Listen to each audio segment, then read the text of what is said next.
Hold on, TikTok. Let's see. Did it go through? Oh, I can't hear you.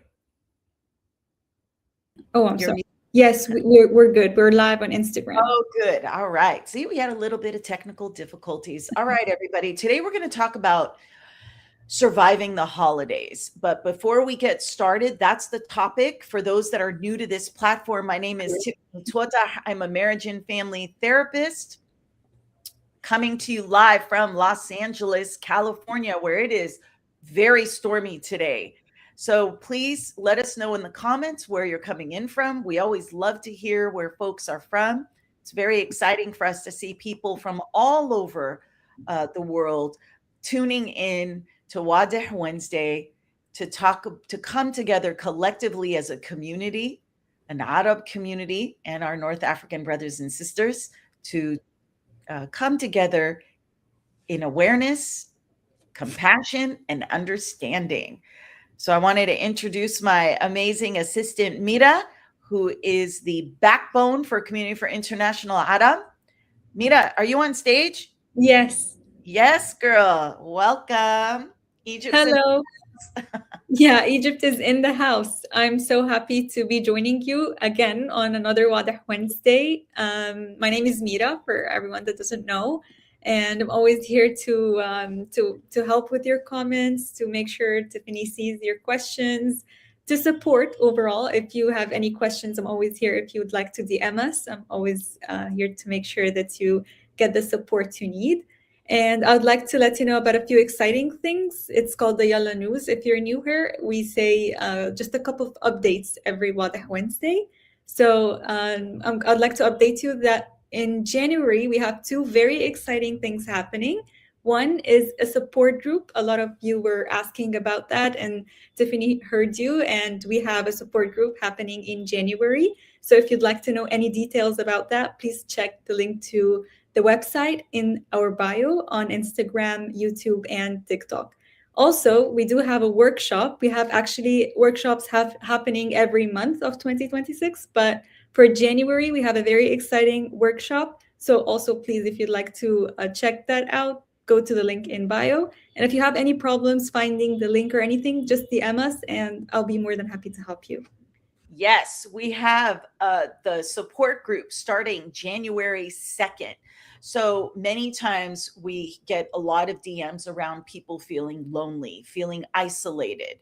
And the support group was created to minimize that. So if you're feeling lonely, you want more support from people from our community, it's such a wonderful space to be seen and heard and to really get the support to continue to accomplish goals. It's a great group. I vet anyone that's in the group, so I try and provide as much safety as possible. And the other piece is the workshop that I'm doing. New year, same you. I think we always talk about new year, new me, and I'm like, no, it's the same you. Stop setting yourself up. So the new year, same you is really going to talk about all your strengths, everything that you accomplished in 2025, and how are you going to bring that energy into 2026 and really make it a year for you to be more reflective, more aware, and gain the tools and skills to accomplish the things that you want to accomplish from a place of strength, not from a place of I have to. So, New Year, Same You is a wonderful workshop. It's an hour and a half. So, to take that time for yourself would be a nice way to start the new year. And of course, the support group would be an incredible longer term commitment. It's 4 weeks to be able to give to yourself in that way. So, it's all about tools. Tools. Good morning. Let's see. Everyone's hopping on. Good morning, everybody. Today we're going to talk about surviving the holidays. Now, it really doesn't matter if you're a Muslim, Christian, Jewish, no matter what religion you come from, uh, holidays, and no matter where you are in the diaspora or even in the Middle Eastern countries, no matter where you are, no matter where you are, see, there it is. There goes my family interrupting me during my live when they know every Wednesday. Happy holidays, everybody. Okay, where was I? Where was I, Mita? My family drives me nuts. It's okay. We were talking about the holidays and how everyone feels That's like New that's Year. right, because there's so much energy around the holidays, no matter your religion, no matter where you are in the world. I call it holiday hysteria. It's when you go out and you go to the groceries, there's all this like energy. Mira, is it like that in Egypt? Like the holiday hysteria, whether it's the New Year or Christmas or Hanukkah, whatever it is, It is. Yes, of course it is. and all the different, Yeah. yeah, it's crazy to think. So the important thing to remember is, how does all that hysteria impact you? And if you're not grounded in your space, if you do not take a look at what this time of year means to you, you could get really swept up in that hysteria. And that's where we see lots of things happen. So I wanted to start with a discussion with everyone that's joining the live. But before we get started, where's everyone coming in from? Where is everyone coming in from? What kind of hysteria? Well, think about the frenzy of buying things, needing to make everything perfect, stressing everybody in your house out or stressing yourself out because you're running around trying to get all this done. There was a great movie, The Grinch. I love right? it. I love it. Yeah. And how everyone's buying and there's people are flying everywhere. And this little girl says, what does all this mean? And she was ignored. And the whole film was about how this little girl was trying to understand what happened to Christmas, right? And so what happened to the meaning of all these things? And we've lost that in commercialism and in marketing and trying to make Instagram worthy photos of how perfect your holiday is or how wonderful your new year is. And we know in reality that that's probably not true. I could tell you as a clinician, our busiest time of year is October through January is our busiest time of year because of holiday season. So, with that said, I want us to talk about what feels hardest about this season for you. What feels hardest for you? Oh, I guess, hold on, before we move it in the discussion, I'm getting ahead of myself. So we've got Noha, Dubai, we've got UAE in the house, we've got California. Hey, all right, I'm in California, if you guys didn't know that. Sweden's in the house, Sarah. Awesome, love that. I guess Ragda asked, will this be recorded and posted later? Yes, all the videos and all the lives are on YouTube. Let's see, where else are people coming in from? Let's see, Julian, Tunisia. I love that. Welcome, welcome. Welcome, everybody. Amy. Oh, Morocco's in the house. Egypt, Isabella. Hey, we got Egypt in the house, Mita. Yeah. Hi, Isabella. I love it. Amazing. Oh, Saudia. I love when Saudi Arabians are in. We don't get that. Hey, Crystal. Crystal's from the Bay Area. Love that. Love her. Let's see. Who else? Khalid is joining. Okay, we've got a whole bunch of people joining.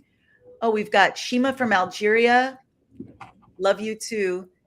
Love that. We've got Muhammad from Algeria. Assalamu alaik. Let's see. Amy, Algerian, married with an American. Woo, I have a whole support group for people of that marital dynamic. Iraq, Ahmed from Iraq is in the house. Welcome, welcome.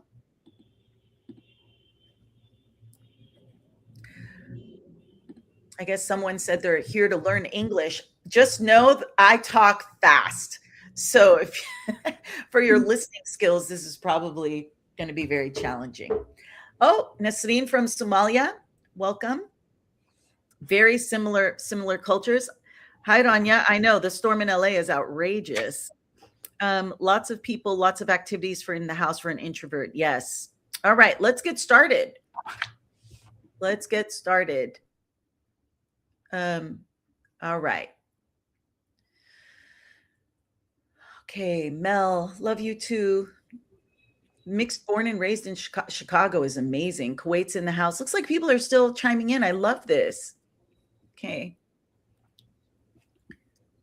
Yes, Khaled, to answer your question, I am a Palestinian American, born and raised in California. We've got Makeup by Miriam from Palestine. Love that. Uganda's in the house. Love it. Yes, very, very similar cultures. All right, let's get started. So, excuse me, I wanted to start the discussion about why holidays can be hard for many people. And so to ask yourself, it's usually between the expectations you have and then the reality of what it is. There's all this anticipatory things that come with the holidays or a new year. So with that said, some common challenges that I hear as a therapist is, and this is true over the 20 plus years I've been in practice, where people struggle with loneliness. This can be a profoundly lonely time for people. And where if you're living outside of your home country or if you're away from family, this could be very, very sad for most folks. For those of you that have lost someone, that the grief around that can be very difficult. I know there was so many people that have left. I know my father passed away a few weeks ago, and things happen when someone dies, and this may be the first holiday you are without your loved one. The other piece that I see are cultural and family pressure. So given that we may have lots of things that occur during a family holiday, and some of the things, the expectations that need to happen. And that can cause a lot of stress, usually on one person or two people, because whoever's hosting typically doesn't ask for help. It's not like in American culture, if there's a family holiday, each family member will bring a dish or will bring something. I know growing up, it was my mom. My mom did everything, and there was little help from anyone outside of children. In our day of social media comparison, as I mentioned earlier, holidays can be hard because you're seeing all these things that people are doing, and it's so idyllic and beautiful. Just know behind the scenes, they're probably fighting. So don't get caught up in social media comparison. A lot of it is lies, just to be honest with you. So I'm going to ask a reflection question for each of you. What feels hardest about the holidays for you? And if you feel comfortable, feel free to chime in on what's the hardest for this season for you. Okay. Anybody want to share their thoughts about what makes this time hard for people? Let's see, Ruba, you said that it hasn't been the same since the war has started. I can't even imagine. I can't even imagine. Friends leaving the country. Yeah. Let's see, Amy, being away from my husband because of visa issues. Oh gosh. Yes. And though here in the United States, those visa issues, I've never in my career had to cope with or deal with or help my clients talk about being separated from their families as I have over the last probably, 8 to 10 years. Families not being together. Yep. It's a tough one. Let's see. Sailor Spoon, you mentioned wedding seasons. Oh gosh, that's a whole other live. That's a whole other live. Yes, weddings also around the hysteria of the holidays. Weddings can also have that same energy for sure. Family pressures, sad memories. Yeah, holidays, people don't get like holidays can be hard for so many people because they weren't that great. Family gatherings were traumatic for a lot of people. So when we project our own feelings onto other people, remember, not everyone has had your experience. Okay, not everyone has had your experience. So holidays, as I mentioned before, people often portray it as very joyful and meaningful, and they can be for many, many people. But for others, it can bring up stress, sadness, overwhelm. And I want everyone to know these feelings are common and understandable. There is nothing wrong with you. If you're feeling like uh, the holidays are horrible, well, okay, they're horrible for you. And there's nothing wrong with you on that. Mira, how are we doing on questions? People are answering your questions, and so we don't have much questions yet. Oh, good. Okay, so let's go. Why holidays can be hard. Number one, high expectations. Cultural, being happy, being grateful, feeling connected. Many people tell me, and they DM me all the time, Tiffany, I just don't feel connected to my family. Now I'm expected to like hang out with these people, and I have to live a double life. I have to pretend to be somebody I'm not. It's extremely stressful. And I want to be able to connect with my chosen family, maybe people that they've connected with outside of their own family system. And yet there's all this, we have to have so much fun, we're together, and everyone's suffering in silence. Again, we talk about the perfect holiday imaging. And when reality doesn't match expectation, I know for my mom, this was a big thing growing up. She wanted these perfect holidays and all of us to just be together and everything to go smoothly. And when it didn't, she became profoundly disappointed. And shame came up. It showed up in a way that she took ownership that somehow this was a failure, which it really wasn't. It just, things happen, that it really was nobody's fault. Things happen. You get human beings together, there's going to be arguments, there's going to be things that come up. And it's not your fault if things don't go perfectly. Each person showing up needs to take accountability and responsibility for how they move in that space. And most people don't even remotely pay attention to how they're moving in that space. And then you add, for those that drink, then let's add alcohol to that. Disaster. Number two, being away from home or loved ones. And I think a few people chimed in on that. I think Kiki made a comment, being away from home or loved ones, you get homesickness because maybe there are traditions that you're missing, festivals or things that would happen in your home country. And it's just different. And if no matter where you are in the diaspora, it's going to create a loneliness or feeling disconnected from the traditions of the home country or the place that you're living in.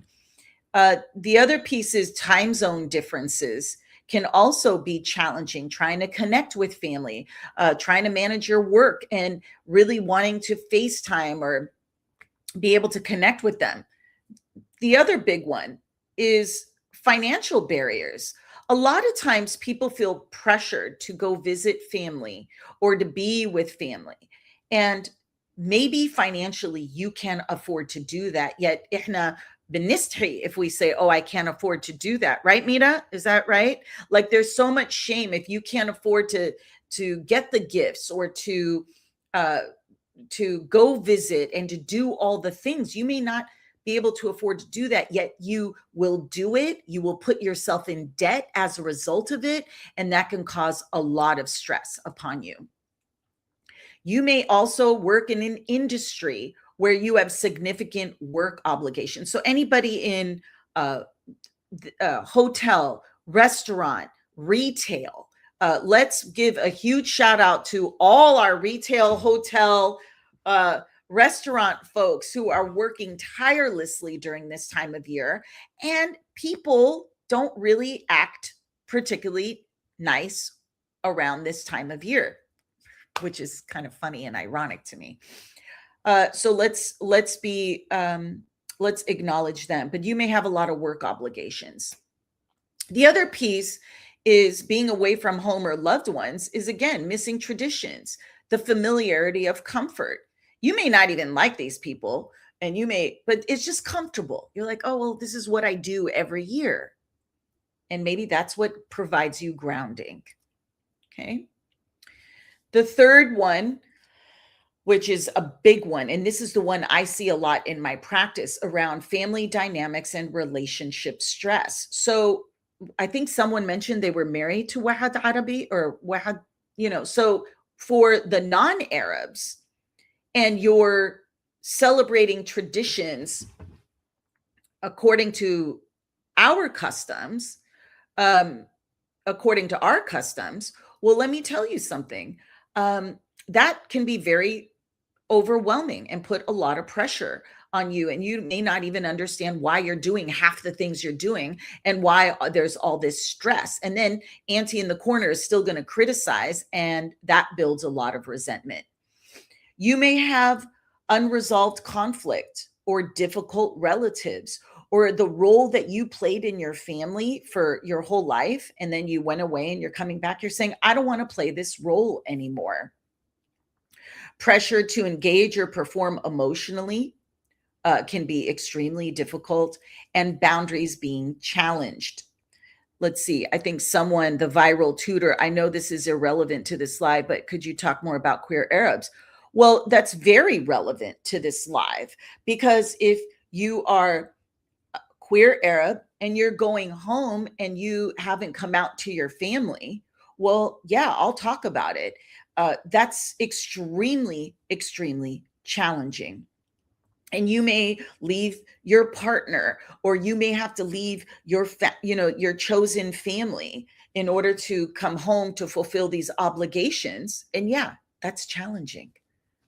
And these family dynamics and stress can have a significant impact on you.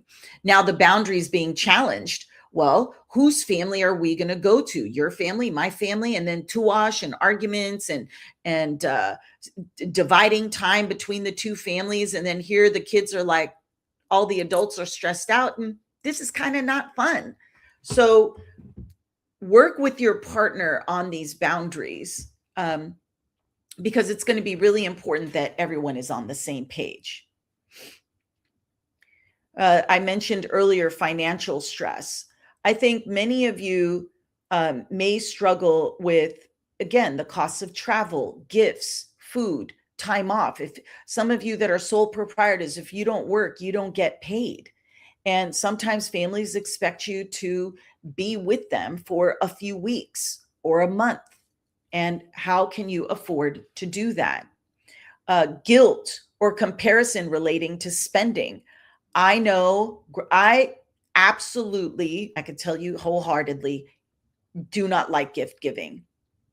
And I think a lot of that comes from this comparison that every time, oh, hey, they bought a better gift than the other person. And watching that, I became terrified of gift giving, because it was never good enough. There was a lack of graciousness.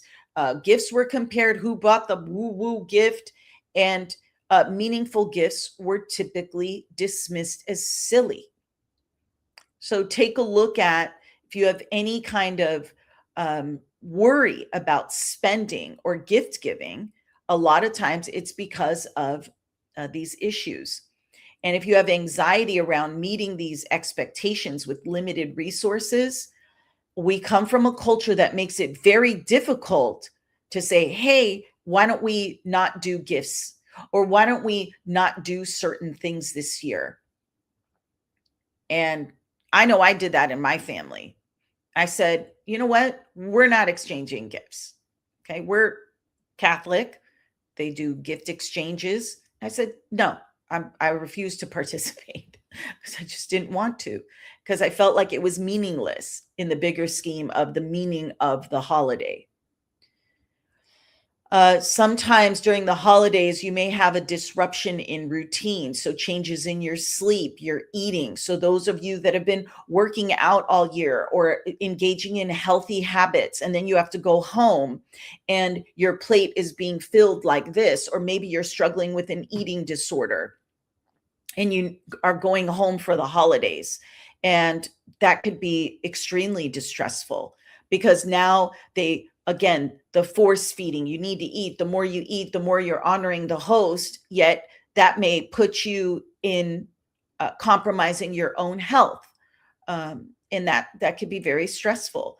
Also, your workout routine or the routines that you've established yourself for your self-care all year long may get compromised at the end of the year. For those of you that struggle with ADHD or needing routine to manage your anxiety or your depression, and that gets disrupted as a result of the holidays, that could put your emotional health at risk. I don't think we talk about that enough. That routine really grounds people. And when that's disrupted, even traveling can disrupt your body. To get back on track may take people a long time. And so if you don't want to do that, or if you feel like, I don't want to go through all that, that's okay. Give yourself permission, if you can, to say no, maybe not this year.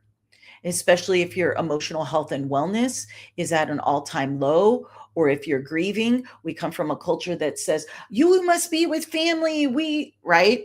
And then you force yourself to go when you don't want to go. And then your feelings are minimized or invalidated. What's wrong with you? And you're going through a very normal grief process. So coping tools tied to routine may be harder to access, and your ability to cope with all of it may be compromised. The next one is social comparison. One of the biggest things I see with our communities is this constant comparison to other people. They have the big house and the dinner table, and who's hey lafat warak, I don't know. It's all these things of who made the best food, who flipped the maklube in the perfect shape, and maybe it's the new bride, the new couple. I shouldn't say new bride and gender, the new couple. And then we got to make sure that the maklube is flipped perfectly, and if it's not, yeah, Rahul, and then you're shamed. It's still delicious. You still made the effort, but yet there's so much pressure over these things because you want to compare, because Bint Khali lafat, the flip the maklube and it was perfect. Now auntie is going to keep going on and on and on. Oh, look at yours broke. Oh, hey, look at it was perfect. And then you're shamed. Wait, why? Sorry. It's the end of the year. This is the last live. You guys have no idea the stories I hear from people, and I'm thinking, why do we compare ourselves to other people in this manner? It's so painful. It's so painful. And then the elders, where's their responsibility if a young couple decides to make a Arabi dish? Okay, maybe it didn't have enough salt. Maybe it didn't get flipped correctly. Maybe the potato, whatever it is, wasn't done perfectly. Honor them. Tell them, good job. Way to go. Give them something to hold on to, and let them know that, hey, next time I'm more than happy to help you, and show them and teach them. But instead, what do most elders do? They shame them.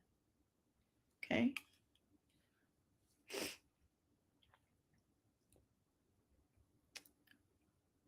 I didn't mean to go off around that. However, the social comparison, feeling behind, oh, my house isn't nice enough. Oh, we don't have enough fancy things. This is all nonsensical in the bigger scheme of you and your life. Comparing relationships, comparing families, comparing milestones. Oh my God, the list is endless. And holidays are this perfect time of look what everybody else has done. And all I'm going to encourage you with this social comparison is compare what you've done. As a clinician, I can tell you at the end of the year, I review with my clients what they've done from the beginning of the year till now. My gosh, when we go through that process, they've accomplished so much in that year, but because we minimize our accomplishments, we dismiss our emotional breakthroughs, we typically will not honor surviving. And sometimes it's just that, it's just survival. And so you comparing you and your life to somebody else, they're not in your shoes. How could they ever know what you're going through? So please, in 2026, if there's one thing I would love for everybody to change, is to stop comparing yourself to other people. They are not you. So what is a ibn ammak jawaz wahad blah blah blah wahda whatever? So what? They're not you. But we will do that and shame ourselves because we're not married, because we may not be at a level in our career, because we may not have the house or the car or this and these things. If there are things you desire, then it takes time, and to give yourself that time. But if you're going to compare yourself to somebody else, and you're going to have that auntie and that amo, or even your own parents, or you're being compared to your siblings, which is even worse. I wish parents would stop that. It's ridiculous. To be able to move through this new year, honoring what you've done, even if it's one thing.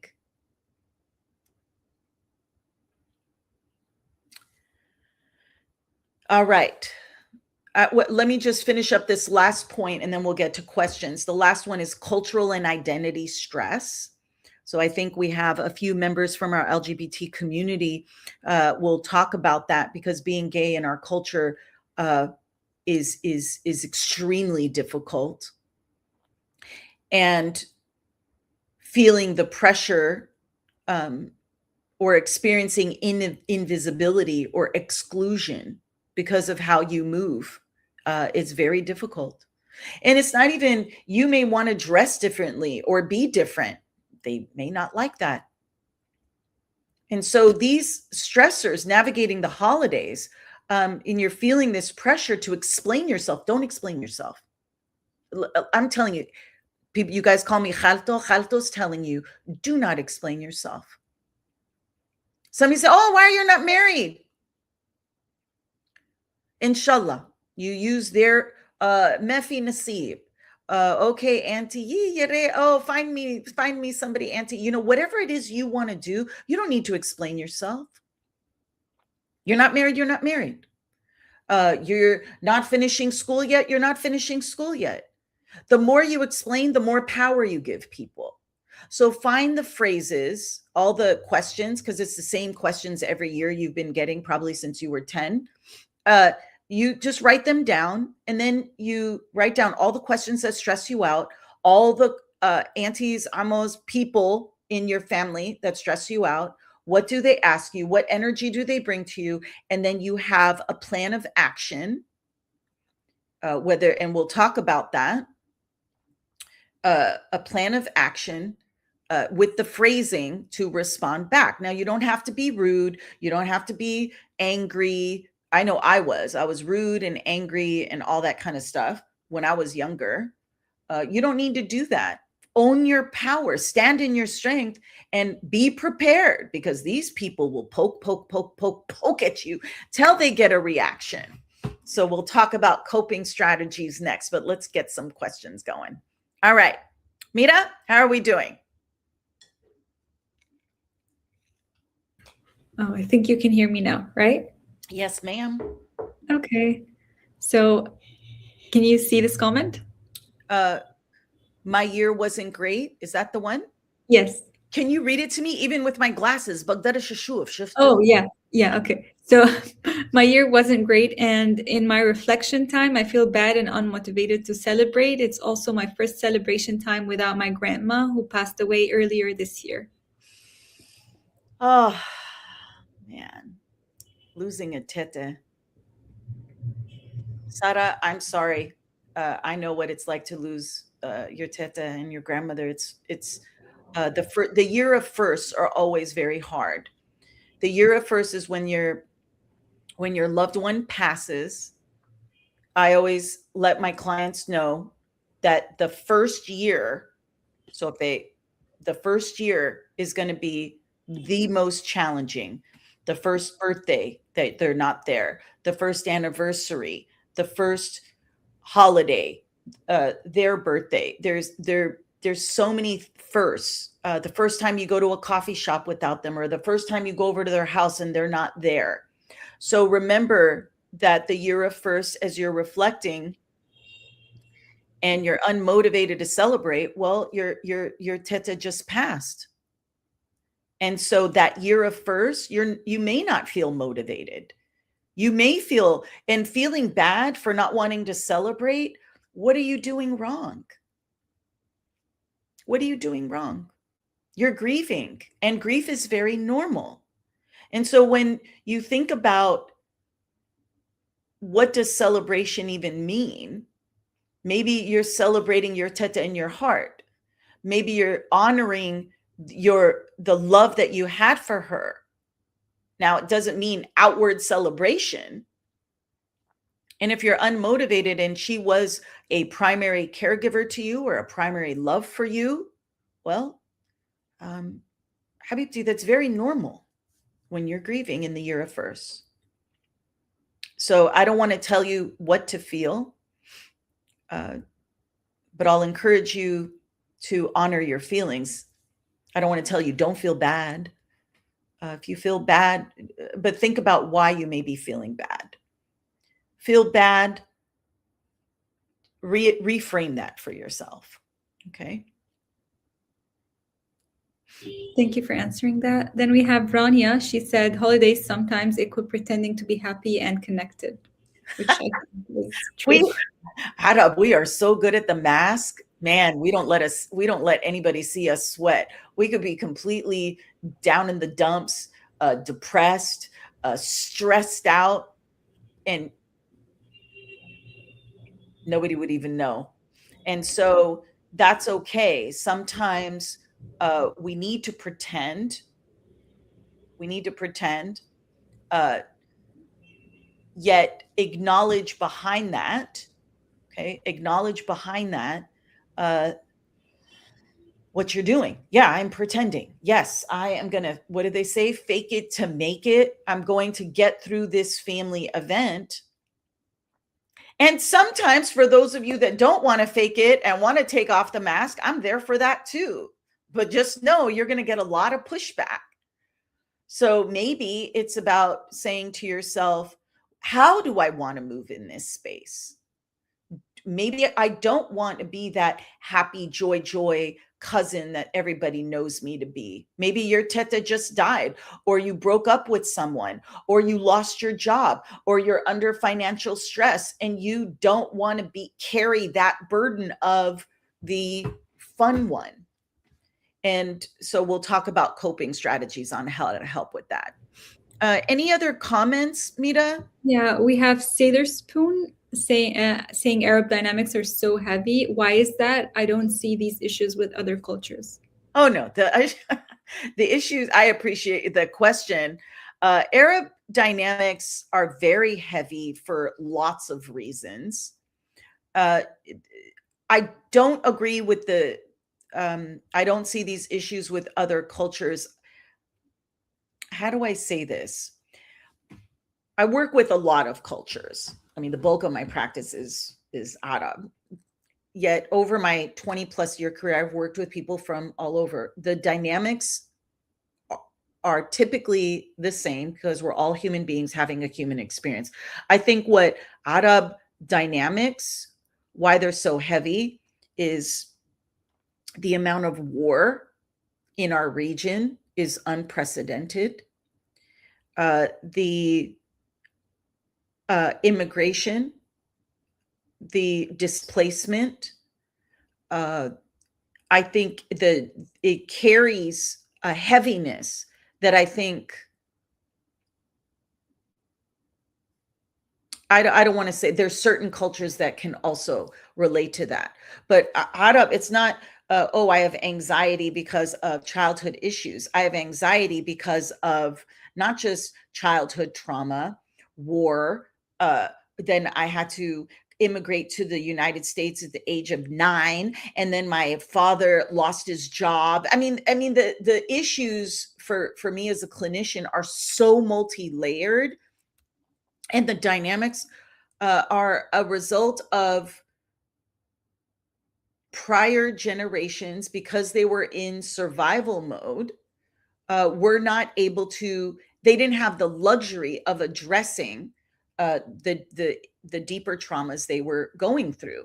So for the younger generation, I'm going to encourage you to, and it's not to excuse our elders' behavior, but it's to have some compassion that this language of mental health, I didn't grow up with that language. Nobody talked about all the things you guys have so much access to with the internet and knowledge and videos and reels, and everybody now is a coach and everybody now is a mental health expert and blah, blah, whatever. You have so much access to it that it almost desensitizes you to the elders' experience that we didn't have any of that. And you cannot force people to talk about their trauma. So with that said, Arab dynamics, that's why the cycle breakers that are watching this live, you are going to change this for future generations. As an elder in the community, I'm telling you, I'm here to let you know, keep moving forward in healing yourself. But if you're trying to get your elders to change, more often than not only are they not curious enough to want to change, it just was not even remotely on their radar. So you don't change for them. You change for you, and you change for any future children that are in your life, whether they're your own or your nieces and nephews. Be that example. Okay. I wanted to address Sailor Spoon. There's a comment I just read, also shaming weight. You gained weight or you lost weight. That is going to go to stress of family dynamics. And thank you for bringing that up, because the body shaming in our culture and the holidays there's so much food around. And I know I alluded to it, but I wanted to really address Sailor Spoon's comment. I get emotional when I think about how much shaming we do. You gained weight, you lost weight, so you can't win for losing. This goes for men and women, the body shaming. And so the only thing I can say with you around coping with that is moving into the coping strategies. Let's talk about it. Number 1, I said at the beginning of the live, expectations versus the reality. You want to adjust your expectations. Go in there with low expectations, if not no expectations. Let go of the idea that holidays have to feel joyful and meaningful. Let that go. The holidays are just the holidays. The new year is just the new year. Try not to attach meaning to it, because attaching meaning may increase your suffering. Aim for manageable versus magical. We're always seeking this magical, Disney kind of, idyllic things. I would say use the word manageable. How am I going to manage my stress levels or manage what I can control versus trying to create this magical thing? You know how many Arab children I talk to that would much rather have preferred, and this goes to the moms usually, not the perfect, I wish that she wouldn't have spent so much time wrapping the perfect gift and she would just sit with me, or cooking all the food, maybe cooking a little less so that we could spend time together to watch a Christmas movie or to watch a movie together. Okay. How many Arab children, adult Arabs, that say, I reflect on the holidays and all it was my parents completely stressed out? That may create that magic holiday that you're seeking, is because when you were growing up, it wasn't what you thought it would be, which is presence, is what you were seeking. And what it was stress. So heal that child within you versus seeking magical to go for manageable. Give yourself permission to have mixed emotions. It's okay to have mixed emotions around the holidays. I think you could feel happy to be around family, but you can be extremely sad that you lost a loved one. Both can be true. So give yourself permission to have both those feelings. Create a gentle structure for yourself, especially if you're in the different families' homes, or you're somewhere else, or even if you're in your own hometown, you have everybody visiting. Keep a few daily routines, whatever that is for you. If you could try your sleep routine, or at a minimum your exercise routine. For movement, you want to anchor your day with one predictable activity. This is so important for those that struggle with ADHD, to have one. You need those anchors throughout the day to keep your emotional state regulated, your nervous system regulated. So one predictable activity that you can really say, this is what I'm doing. And I can tell you that just having that can really lower your anxiety and stress levels. Structure can also reduce emotional overload. So you want to be able to control what you can control. And even having structure, I know we come from a culture that's not very structured. It's like everything's like, kind of. However, in your own home with your own children, your children may need some structure. So be able to give that to them. And if that means you show up a little later to an event, you want to help your children also regulate. Because then when they're dysregulated at the family function, guess what happens? They're going to get shamed, put down, and then they're going to say, oh, you're a bad parent. And you see, this shame cycle just keeps going down and down and down. So help your kids too. Create structure for them.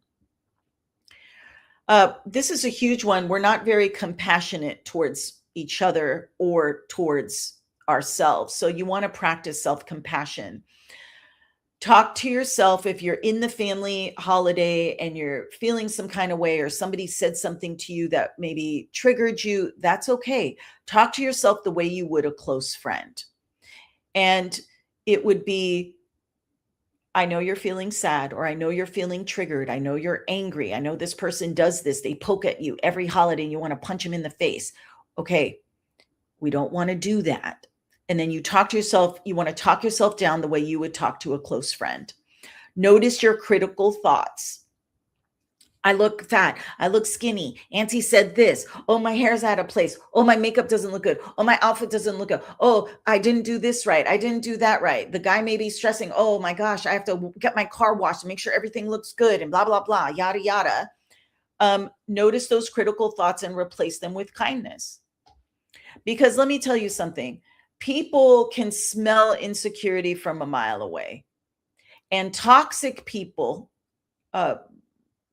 will use that to harm you. So you want to replace those critical thoughts with more kind thoughts. And again, make a list of your critical voice when you're in these environments and replace it with kindness. And remind yourself, sometimes family gatherings can be very, very hard. So you remind yourself of that. This is hard. I'm doing my best. Number 4, you want to stay connected in your way. Reach out to one safe person. And if you have no safe people there, have a friend that you can text, or maybe slip away for a call or do a video or something. Or you have that one cousin that you guys totally connect with, hang out with them. There's no reason to hang out with a group of cousins if they're going to put you down, shame you, or harm you. And again, you may want to stay connected with your chosen family or community and say no to your family of origin because they're just not safe. And if you can do that, I fully encourage people to give themselves permission to do that. Limit interactions that feel draining or unsafe. If that auntie is, or that amo, oh, I'm sick, whatever excuse you need. Oh, let me go help with the dishes. Let me go help. Oh, Ibni needs me, or somebody needs. Remove yourself. Do not sit there longer than what your nervous system is comfortable for. If you know that person, that's why you do the exercise before you go in. If you know that person feels unsafe, remind yourself, danger. Do not talk to that person. You could be polite. Hello, marhaba, ahlan, and keep it moving. Because the longer you sit there and you're frozen, many of you will freeze. Somebody says something, you get triggered and you're frozen. That's why you want to have your plan of action before. Okay, the moment I see this person, hello, oh, sorry, Amo, I wish I could talk to you, but I need to go help my somebody, and make up an excuse and make it a good one, right? And this goes to set your boundaries, set them. And again, decide ahead of time what you can and can't do. Now, if you're in a partnership and your wife or your husband says, hey, this is all I can do, and you're in your hysteria spiral of anxiety, what are the Nas going to say? What's my family going to say? And you start to get, and then you're putting it on your partner or your spouse. Take a step back. That's a you problem. And you figure it out with them. If your husband or wife says, or partner, they say, I can only do this much at your parents' house, then you need to work with them. Because if you force them to stay in a situation time and time again that they cannot handle, where do you think the resentment's going to go? To your marriage, to your partnership. So please work together ahead of time to say, okay, what are we as a family capable of doing? Look at your children, if you have children, to say, what is the threshold for the children? And if you could please put your kids first, especially if you have a child with special needs, if you have a child that becomes dysregulated after a certain amount of time. And again, you want to help build their capacity. But what happens in our cultural context is we go beyond the threshold time and time and time again. And we keep holding it in. And then we snap, or the child starts to have a reaction, or your husband or wife or partner says, I don't want to do this with you. And then there's arguments and it just creates a mess. Take a step back. What can we do ahead of time? What am I willing to do? What I'm not willing to do? Practice simple boundary statements. I won't be able to attend this year. And you're going to you may have feelings of guilt and intensity. I can't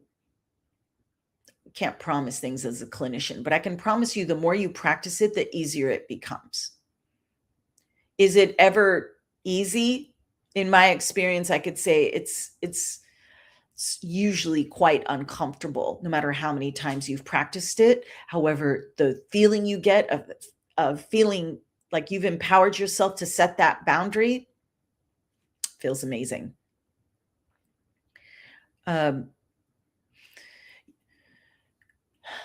parents or Arab family members may see boundaries as punishment, not about care. So you holding a boundary, they may respond with, you don't care about us, you don't love us, look at everything we've done for you, and this is how you're treating us in your mind.